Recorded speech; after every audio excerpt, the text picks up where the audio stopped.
हाँ जी, पिछला लेक्चर देख लिया होगा आप सब लोगों ने। नहीं देखा तो भाई ऊपर जाके ना लिंक मिल रहा होगा, यहाँ पर एक आई बटन दब रहा होगा, उसको जाके ना प्रेस कर लो और वहां से आप लोग पिछले लेक्चर पर जा सकते हैं। चलिए मैं बात करता हूँ आप लोगों के पास में प्रिज्म को लेके। तो नेक्स्ट टॉपिक मेरे पास में प्रिज्म रहने वाला है। पिछले लेक्चर के अंदर मैं आप लोगों के साथ में रिफ्रैक्शन और जो TIR और इन रिफ्लेक्शन को लेकर मैंने बात कर ली थी। तो प्रिज्म क्या होता है? प्रिज्म आप लोग देखते हैं कि इसके अंदर में हमारे पास में कुछ इस तरह का एक स्ट्रक्चर होता है और यहाँ पर एक एंगल आप लोग को गिवन होता है जो प्रिज्म एंगल के नाम से आप जानते हैं, और नॉर्मली हम इसको ए से रिप्रेजेंट करते हैं। अब इसके अंदर में जो क्वेश्चंस बनते हैं डायरेक्टली उस पर बात करना चाहूंगा मैं आप लोग के साथ में। इस प्रिज्म का एक रिफ्रैक्टिव इंडेक्स होगा जो कि मेरे पास में म्यू होगा। भाई रिफ्रैक्टिव इंडेक्स एक बहुत बड़ी हुआ है ऐसा? अगर पिछला आप लोगों ने लेक्चर देखा तो बिल्कुल समझ में आ गया होगा कि म्यू मेरे पास में होता है। अगर मैं केवल एयर के कंपैरिजन में करता हूं तो मेरा मतलब होता है कि मैं वैक्यूम में जो स्पीड ऑफ लाइट है वो कितनी है और मीडियम के अंदर में क्या लाइट है, स्पीड मतलब जो स्पीड ऑफ लाइट है, इन दोनों का रेशियो जो होता है वो मेरे पास में रिफ्रैक्टिव इंडेक्स होता है। ठीक है, तो यहां पर मैंने कहानी यही बताई आप लोगों को कि मेरे पास में एक प्रिज्म होगी, उसका एक एंगल ऑफ प्रिज्म होगा। अब यहां पर जो पूछा जाता है कि भाई जो रे आप लोगों ने देखा होगा कि रे यहां पर जाएगी, फिर थोड़ा सा यहां पर जाएगी और ये नीचे की साइड में चली जाएगी, यानी इसके अपने एक्चुअल पाथ से थोड़ी डेविएट हो जाती है। तो यही आप लोगों से पूछा जाता है कि भाई ये अपने एक्चुअल पाथ से कितनी डेविएट हो गई है। ओके, तो वो डेविएशन हमें यहां पर निकालना होता है। तो इसका डायरेक्ट फॉर्मूला आप लोग याद रखेंगे कि हमारी रे जो है वो किस एंगल पर इंसिडेंट हुई है, आई एंगल पर इंसिडेंट हुई है। ठीक है, किस एंगल पर एमर्जेंट हुई है, यानी कि बाहर किस एंगल पर निकली है, तो ये मेरे पास में एंगल आ गया। और प्रिज्म का एंगल क्या है मेरे पास में? ए, बस डायरेक्ट वैल्यू रखो, आपके पास में आ जाएगा angle of deviation of incident ray, यानी कि आपकी रे जो थी यहां पर इंसिडेंट हुई थी वो बाहर जब निकली तो कितनी अपने एक्चुअल पाथ से डेविएट होगी। देखो इसका एक्चुअल पाथ तो ये होना चाहिए था, ये रहा, लेकिन हुआ क्या कि पहले के अंदर में ये यहां से इस पोजीशन पर आ गई और बाद में ये इस डायरेक्शन में आ गई।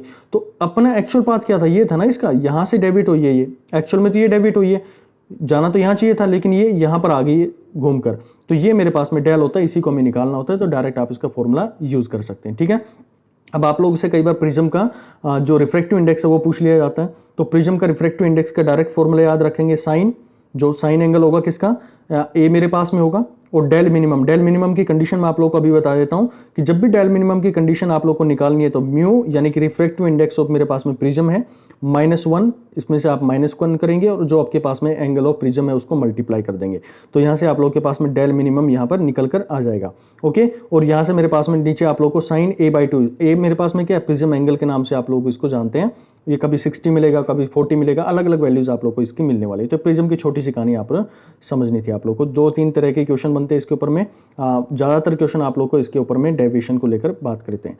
चलिए मैं बात करता हूं स्पेरिकल सर्फेसिस को लेके। वेरी इंपॉर्टेंट टॉपिक, बहुत इंपॉर्टेंट टॉपिक आप लोग का अभी कवर होने वाला है भाई। ठीक है, चलो सबसे पहला फॉर्मूला आप लोग रट चुके होंगे इसको कि मेरे पास में जब भी कोई दो सरफेस होते हैं, जब भी कोई दो सरफेस यहां पर बात करो जिसका रिफ्रैक्टिव इंडेक्स एक मेरे पास में μ1 है और दूसरे का मेरे पास में μ2 है। भाई ये यहां से जो साइड में नहीं दिख रहा होगा ना, इसका ये PDF फाइल आपको जो टेलीग्राम चैनल है उसके पे मिल जाएगी, उसका लिंक आपको डिस्क्रिप्शन बॉक्स में मिल जाएगा, वहां से आप जाके इसको देख सकते हैं।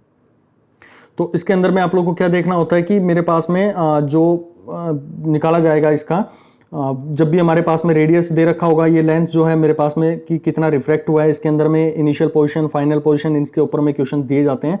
तो ये एक बेसिक हमने जो इंट्रोडक्शन था वो समझा था। उसके अंदर में मैग्निफिकेशन आप लोगों से पूछ लिया जाता है। तो मेरे पास में μ1 यानी कि इसका रिफ्रैक्टिव इंडेक्स, V मेरे पास में इमेज की पोजीशन होती है, U2 मेरे पास में दूसरे मीडियम का जो रिफ्रैक्टिव इंडेक्स वो होता है, U मेरे पास में इमेज होती है। तो ये आप लोगों का बेसिक इसका एक न्यू रखने के लिए, जब लेंस मेकर फॉर्मूला होता है उसके लिए न्यू रखने के लिए मैंने आप लोगों को समझाया था। तो लेंस मेकर फॉर्मूला आप लोगों को ध्यान रखना है कि ये मेरे पास में डायरेक्टली आप लोग को ये यूज करना है कि जब भी कोई लेंस बनाया जाता है तो उसके लिए आप फोकल लेंथ क्या डिसाइड करेंगे, तो वो मेरे पास में होता है 1/f इक्वल टू μ-1। म्यू मेरे पास में क्या है, रिफ्रैक्टिव इंडेक्स और first medium with the comparison to the another medium, यानी कि मेरे पास में है तो ये दूसरा मीडियम, ये अगर मैं कहूं कि ये मेरे पास में ये म्यू सराउंडिंग है और ये मेरे पास में μf है, यानी कि μl मान लो मैं, तो इन दोनों का ratio μl divided by μf, क्योंकि हमारे पास में एयर का जो रहेगा वो 1 रहता है, तो इसलिए डायरेक्टली मैं म्यू यहां पर लिखते हैं और -1 कर दिया। ठीक है भाई, 1 जो मेरे पास में यहां पर बात करूंगा 1/r1। अब 1/r1 क्या होता है, यानी कि आपने लेंस बनाया तो ये जो पहला लग रहा है ना, ये जो सरफेस आपको सबसे पहले मिला, इसका रेडियस ऑफ कर्वेचर कहां होगा, ये होगा यहां पर रेडियस ऑफ कर्वेचर, तो इसकी वैल्यू, और रेडियस ऑफ कर्वेचर दूसरा, यानी कि ये जो आपने बाहर लगाया है इसका दूसरा है, तो इसका रेडियस ऑफ कर्वेचर कहीं यही होगा, क्योंकि भाई ये कहीं इस तरह के स्पेरिकल बॉल से तो काट के बनाया होगा। अरे इस तरह से स्पेरिकल बॉल था और मैंने ये हिस्सा काट लिया भाई इसका, फिर दूसरा बॉल था उसका मैंने कुछ इस तरह से था, ये लगा दिया मैंने, तो ये क्या हुआ, ये एक लेंस बन गया ना, आप लोगों को यहाँ पर दिख रहा होगा। तो इसका रेडियस ऑफ कर्वेचर इस डायरेक्शन में, और ये दूसरा जो है इसका रेडियस ऑफ कर्वेचर इस डायरेक्शन में। तो इन्हीं की वैल्यूज है मेरे पास में 1/r1 माइनस 1/r2 के नाम से आप लोग इसको लेंस मेकर फॉर्मूला के नाम से जानते हैं, ठीक है। तो डायरेक्ट वैल्यूज आप लोग को पूछी जाएंगी। रेडियस ऑफ कर्वेचर उसका दे रखा होगा दोनों लेंसेज का, और R1 R2 आप लोग को गिवन होगा। रिफ्रैक्टिव इंडेक्स आप लोग को गिवन होगा। फोकल लेंथ आप इजीली उसकी निकाल सकते हैं, ठीक है। साइन कन्वेंशन आप लोग ध्यान रखना, पिछले लेक्चर के अंदर में उसको मैंने आपको अच्छे से समझाया।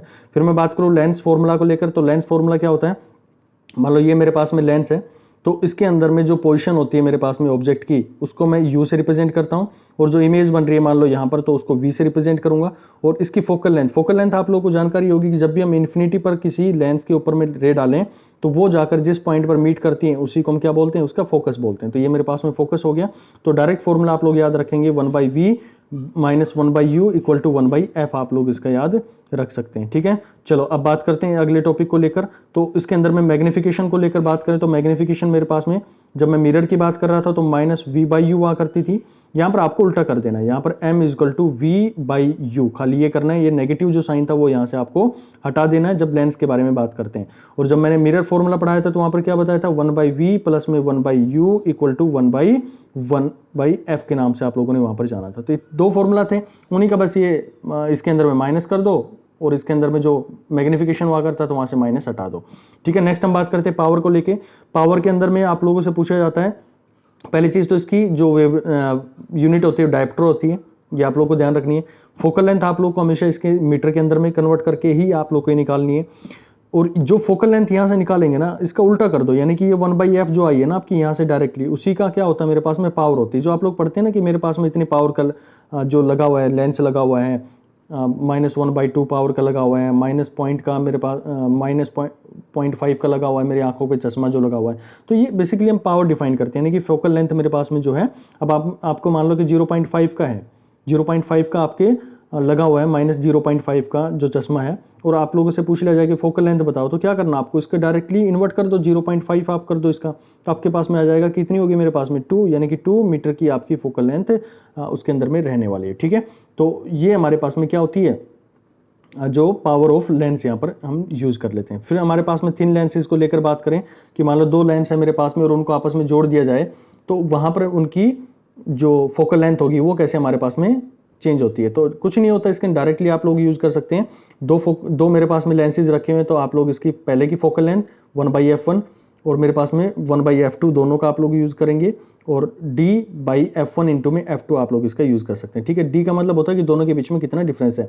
आप लोगों ने देखा होगा कि जो बड़े बुजुर्ग होते हैं उनके जो चश्मे होते हैं उनके अंदर में 2 तरह के लेंसेज होते हैं एक साथ में, ठीक है। तो वहाँ पर पावर जो उनकी हम आइडेंटिफाई करते हैं, तो वो बेसिकली इसी फॉर्मूला से हम यूज़ करते हैं। एक तरफ में हम पहले वाले का लगाते हैं जो फोकल लेंथ होती है, दूसरे वाले का फोकल लेंथ, और -d दोनों के बीच में कितना गैप उसके अंदर में रखा गया है, और f1/f2 इसके अंदर में आप डायरेक्टली इसका यूज कर सकते हैं। तो ये डायरेक्टली जितना भी था मेरे पास में, मैंने आप लोग का स्पेरिकल सर्फेसिस कवर कर लिए हैं जो रिफ्रैक्शन के थ्रू ही हमारे पास में कवर होते हैं।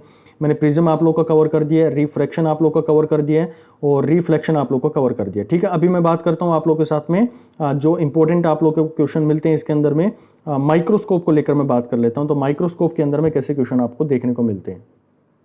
देखो जो हमारे पास में माइक्रोस्कोप होता है ना, वो 2 तरह का होता है, एक हमारे पास में सिंपल होता है और एक मेरे पास में कंपाउंड जो माइक्रोस्कोप होता है। तो जो सिंपल माइक्रोस्कोप होता है ना, इसमें ज़्यादातर क्वेश्चन आपको मैग्निफिकेशन रिलेटेड क्वेश्चन मिलते हैं, क्योंकि माइक्रोस्कोप का मतलब ये होता है कि माइक्रो यानी कि छोटी चीज़ों को बड़ा करके देखना भाई, ओके। तो यहाँ पर आप लोग को ध्यान में रखना है कि मेरे पास में जो माइक्रोस्कोप आएगा इसका मैग्निफिकेशन आप लोगों से बात करते हैं। तो मैग्निफिकेशन मान लो मेरे पास में 2 तरह के यहाँ पर लेंसेज रखे हुए हैं, तो इन दोनों तरह की जो है इनके बीच में डिफरेंस कितना है d, और डिवाइडेड बाई जो मेरे पास में कंबाइंड इसका जो हम फोकल लेंथ बात करेंगे तो कितनी फोकल लेंथ आप लोगों के पास में है, इन दोनों का रेशियो आप निकाल देंगे तो मेरे पास में उसकी मैग्निफिकेशन आ जाएगी, यानी कि कितने बड़े लेवल पर मेरे को वो यहाँ पर आप लोग को दिखाई देगा, कितना बड़ी चीज़ें आप लोग को दिखाई देंगी माइक्रोस्कोप के अंदर में, ठीक है। नेक्स्ट हम बात करते हैं कंपाउंड माइक्रोस्कोप के अंदर में, जिस पे क्वेश्चन बनने के चांसेस रहते हैं।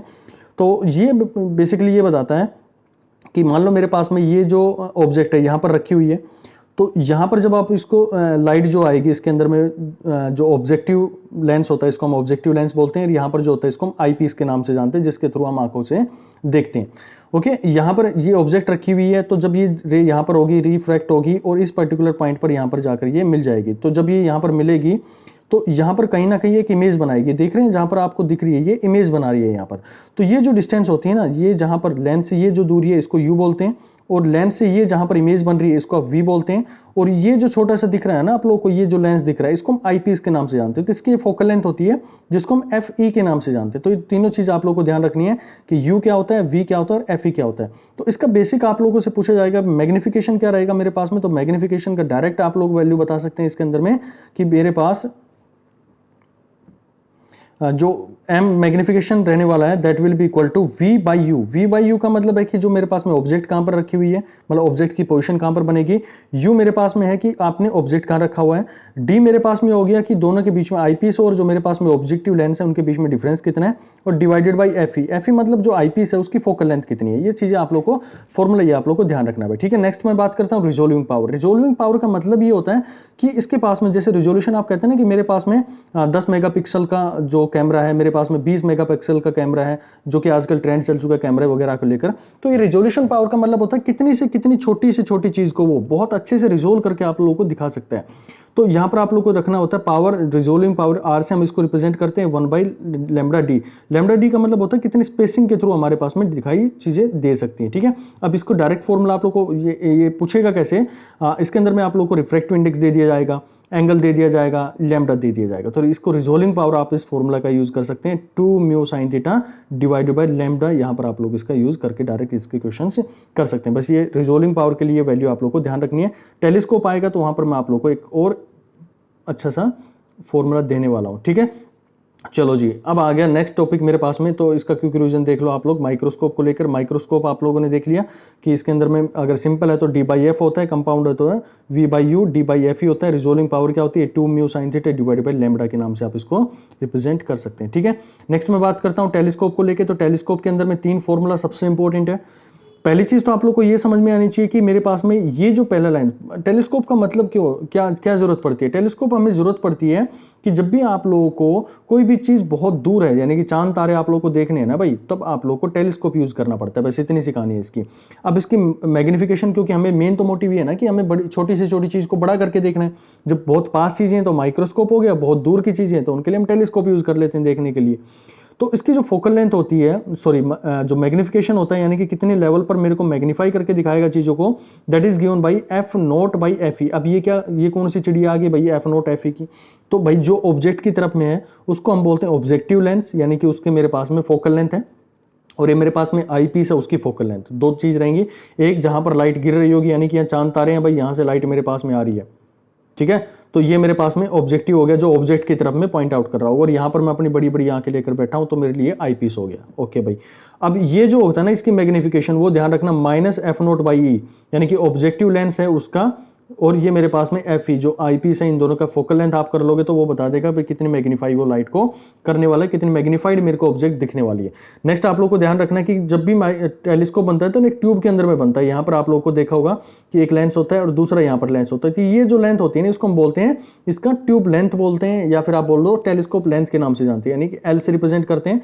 और आप लोग को यहाँ पर कहानी भी दिख पा रही होगी कि ये इक्वल होता है इसकी फोकल लेंथ और इसकी फोकल लेंथ। ये फोकल लेंथ इस तरह से डिसाइड करी जाती है कि इसका जो ऑब्जेक्ट है, इसका जो इमेज है वो इसके फोकल लेंथ पर जाकर बने। तो ये इसके आगे की जो बच गई वो फोकल लेंथ दूसरे वाले की, और यहां से यहां तक की जो होगी इसकी फोकल लेंथ यहां पर इसके पहले वाली यानी कि ऑब्जेक्टिव वाली करेंगे। तो लेंथ हो जो मेरे पास में F note by F note plus में एफ ई के नाम से रिप्रेजेंट करेंगे। अब एक बहुत इंपॉर्टेंट फॉर्मूला है रिजोल्विंग पावर के नाम से आप लोगों से पूछा जाता है कि भाई ये कितने अच्छे से रिजोल्व कर सकता है, चीज़ों को अच्छे से रिजोल्व करके आपको चीज़ें दिखा सकता है। डायरेक्ट फॉर्मूला यूज करेंगे 1/22 इंटू में लैम्डा, यानी कि 1/1.22 लैम्डा। ये आप लोग डायरेक्ट फॉर्मूला यूज करेंगे, आप लोग को क्या मिल जाएगी, इसकी रिजोल्यूशन पावर मिल जाएगी टेलीस्कोप की। ओके, तो ये कहानी थी भाई। यहां तक आप लोग को मैंने सारा जितना भी लाइट का था 2 लेक्चर के अंदर में, आधे घंटे के अंदर में सारा मैंने कवर करवा दिया है।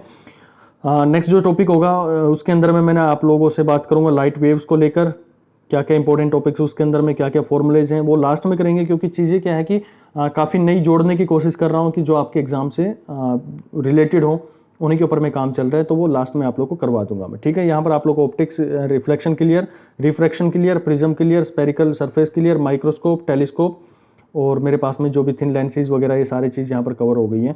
बाकी यार आप लोग जो भी आप लोगों को टॉपिक पढ़ना हो या कहीं पर भी डाउट आ रहा तो आप लोग डिस्क्रिप्शन बॉक्स में कमेंट बॉक्स में ज़रूर लिखा करो। कोई नया टॉपिक देखना हो जिसकी आप लोग को इसी तरह की शॉर्ट ट्रिक्स मतलब जो फॉर्मूला सीट हैं वो आप लोग को चाहिए तो वहाँ पर आप लोग जाकर बता सकते हैं। और लिंक जो है भाई सभी चैनल्स का जो भी है डिस्क्रिप्शन बॉक्स में मिल गया है। और हम बहुत जल्द आप लोग के जो भाई बंधु हैं जो छोटी क्लासेस में 9th और 10th क्लास के अंदर में हैं उनके लिए फिजिक्स और मैथ्स इनकी क्लासेज यहाँ पर अरेंज कर रहे हैं ताकि उनके एग्ज़ाम के अंदर जो अभी एग्ज़ाम होने वाले हैं उनमें वो इजीली अच्छे मार्क्स ग्रेस्प कर लें। तो क्रैश कोर्स रहेगा वहाँ पर भी हो 1 से 1.5 महीने के अंदर में पूरा सिलेबस कवर करवा दिया जाएगा। पीके द्विवेदी सर है वो मैथमेटिक्स पढ़ाएंगे और मैं यहाँ पर आप लोगों को जो भी आपके भाई बंधु हैं उनको यहाँ पर साइंस यानी कि हमारे पास में फिजिक्स से रिलेटेड जितने भी टॉपिक्स हैं वो यहाँ पर कवर करवाएंगे। ठीक है, चलिए मिलते हैं फिर नेक्स्ट वीडियो के अंदर में। Thank you so much.